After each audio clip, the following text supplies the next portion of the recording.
আমি আজকে তৈরি করে দেখাবো অ্যারাবিক মজাদার চিকেন রাইস। প্রথমে কড়াইয়ে 4 টেবিল চামচ ঘি দেব।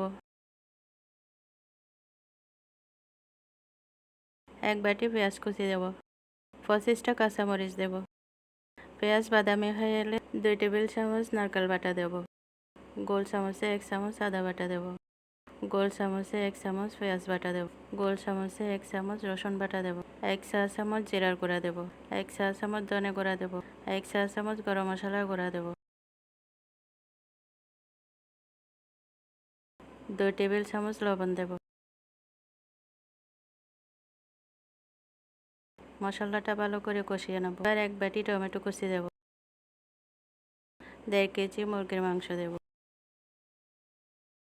মাংস কষিয়ে এলে 750 গ্রাম পোলার চাউল দেব। একটু নেড়ে দেব।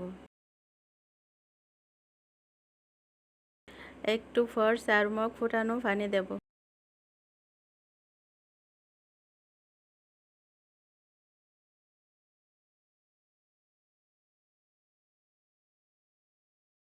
পঁয়ত্রিশ মিনিট পর 2 টেবিল চামচ লেবুর রস দেব।